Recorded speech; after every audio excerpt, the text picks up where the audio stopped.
হে কুফাবাসী, তোমরা আমার সাথে বিশ্বাসঘাতকতা করলা।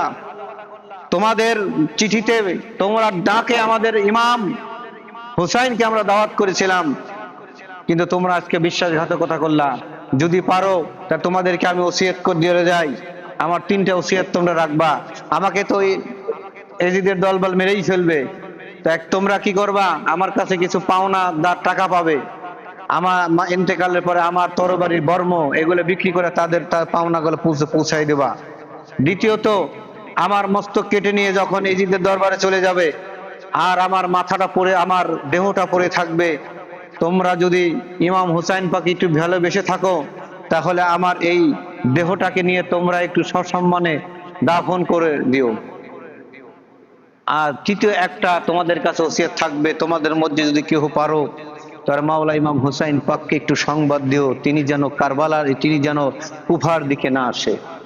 এই বলে যখন উনি কথা শেষ করলেন, ইবনে জিয়াদ রাগান্বিত হয়ে অর্ডার করলেন, মুসলিম বিন আকিলকে শহীদ করে দিলেন, তার মাথাটা কেটে নিলেন।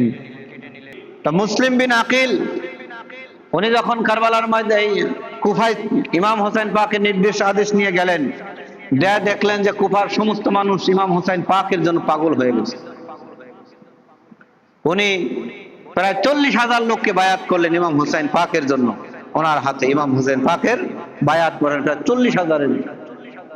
এমন সময় কিছু মুনাফিক ছিল কুফার মধ্যে, যারা এজিদের, এই যেমন বর্তমানে কিছু এজিদি মুসলমান আছে না, ওই সময় কিছু এজিদি ছিল। তারা নোমান ইবনে বশির ছিল ওই কুফার গভর্নর, তার কাছে যে বলল, আপনি ঘুমাইতেছেন, দেখতেছেন না মুসলিম বিন আকিল আসছে, ইমাম হুসাইন নামে লোক মুরিদ করাইতেছে, বায়াত করাইতেছে। তা নোমান ইবনে বশির, ওনার ভিতরে এটা আহলে বাইতের প্রেম ছিল। উনি বলল, যেটা জনগণ আমার কাছে গোপন রাখছে ওটা গোপনই থাক, আমার একবারে জানার দরকার নাই। কিন্তু তারপরেও এজিদের চেলারা এজিদের কাছে চিঠি লিখেছে যে এরকম গভর্নর কিছু বলতেছে না। তখন ইবনে জিয়াদকে, ওবায়দুল্লাহ ইবনে জিয়াদ সে তাকে পাঠায়। সে আসে, যখন আসে কোপায়, সে ছদ্মবেশে আসছিল, যখন অনেক লম্বা কথা, তো সে এসে মানুষকে কনভার্ট করে, কুফার বড় বড় নেতাদেরকে আটক করে। আটক করার কারণে তাদের পরিবার বর্গ আস্তে আস্তে মুসলিম বিন আকিলের কাছ থেকে সরে যায়। কিন্তু মুসলিম বিন আকিল দেখতেছে আস্তে আস্তে লোকগুলো যখন সরে যাচ্ছে, তখন সে হয়ে যায়, মর্মাহত হয়ে যায়। কিন্তু ইমাম হুসাইন পাককে চিঠি আর দিতে পারে না যে আমার আকা আপনি আর আসবেন না। তা মুসলিম বিন আকিলকে যখন ইবনে জিয়াদ গ্রেফতার করে, ছাদের উপরে নিয়ে যায় মস্তক কাটার জন্য, তখন উনি কুফাবাসীদেরকে বলেছিল, হে কুফাবাসী, তোমরা আমার সাথে বিশ্বাসঘাতকতা করলা। তোমাদের চিঠিতে তোমরা ডাকে আমাদের ইমাম হুসাইনকে আমরা দাওয়াত করেছিলাম, কিন্তু তোমরা আজকে বিশ্বাসঘাতকতা করলা। যদি পারো তা তোমাদেরকে আমি ওসিয়ত করে দিয়ে যাই, আমার 3টে ওসিয়ত তোমরা রাখবা। আমাকে তো এজিদের দলবল মেরেই ফেলবে, তো তোমরা কি করবা? আমার কাছে কিছু পাওনা টাকা পাবে, আমার ইন্তেকালের পরে আমার তরবারির বর্ম এগুলো বিক্রি করে তাদের তার পাওনাগুলো পৌঁছাই দেবা। দ্বিতীয়ত, আমার মস্তক কেটে নিয়ে যখন এজিদের দরবারে চলে যাবে আর আমার মাথাটা পড়ে আমার দেহটা পড়ে থাকবে, তোমরা যদি ইমাম হুসাইন পাক একটু ভালোবেসে থাকো তাহলে আমার এই দেহটাকে নিয়ে তোমরা একটু সসম্মানে দাফন করে দিও।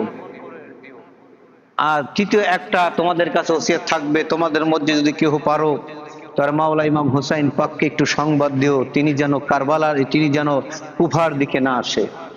এই বলে যখন উনি কথা শেষ করলেন, ইবনে জিয়াদ রাগান্বিত হয়ে অর্ডার করলেন, মুসলিম বিন আকিলকে শহীদ করে দিলেন, তার মাথাটা কেটে নিলেন। মুসলিম বিন আকিলের সাথে তার 2 ছেলে আসছিল। 2 ছেলে 7-8 বছরের। ইবনে জিয়াদ হুসাইন, এই ইয়াজিদের যে গভর্নর ইবনে জিয়াদ, টাকা ঘোষণা করলো। এই 2 ভাই কুফার একজনের কাছে আশ্রিত অবস্থায় গোপনে ছিলেন। ওই লোকটা তাদেরকে একটা পথ দেখাই দিলেন যে যাও, ওখানে মদিনার একটা কাফেলা আছে। কিন্তু 2 ভাই, ছোট 2 ভাই হাঁটতে হাঁটতে অনেক দূর আসলেন, কিন্তু কাফেলা পাইলেন না। কাফেলা না পায়া তারা একটা কূপের কাছে বসে আছে। এমন সময় একটা মহিলা আসছে, বলতেছে, বাবা গো, তোমরা কারা? বলে, আমরা মুসলিম বিন আকিলের সন্তান। তোমরা এইভাবে তোমাদের বাবাকে শহীদ করেছো, তোমরা আমার কাছে আসো। তোমাদেরকে তো দেখলে ইজিদের সৈন্যরা তোমাদেরকে তো মেরে ফেলবে। তা রাত্রিবেলা একটা খড়কুটার একটা ঘরে দুই ভাইকে রাখছে, রাখার পরে ওই মহিলার যে স্বামী, সেই স্বামীটা ছিল দুশ্চরিত্র, দুনিয়া লোভী, সেও টাকার লোভী মুসলিমিন আকিলের দুই সন্তানকে খুঁজতেছিল। গভীর রাতে বড় ভাই স্বপ্ন দেখতেছে তার বাবা চিৎকার মেরে উঠছে। চিৎকার মেরে যখন উঠছে তখন ওই বাড়ির বেটা বলতে, ব্যাপার কি, আমাদের বাড়িতে ছোট বাচ্চার আওয়াজ। তখন খুঁজে খুঁজে দেখে সে দুই সন্তান, ওই নির্দয় প্রচন্ড ব্যক্তি মুস্তামিল আকিলের দুই সন্তানকে টাকার বিনিময়ে মস্তক দুটো কেটে নেয়। সকালে যখন মস্তক নিয়ে ইবনে জিয়াদের, গভর্নর ইবনে জিয়াদের কাছে যায়, তখন ইবনে জিয়াদ তাতে রাগান্বিত বলে, এই বেকুব, আমি কি তোকে বলেছিলাম মস্তক আনতে? আমি তো ওকে জিন্দা আনতে বলেছিলাম। এই বলে তাকে হত্যা করে ফেলে। তা কারবালার ইতিহাসে আমরা পাই সর্বপ্রথম শহীদ হয় মুসলিম বিন আকিল এবং দ্বিতীয়ত তার দুই পুত্র সন্তান।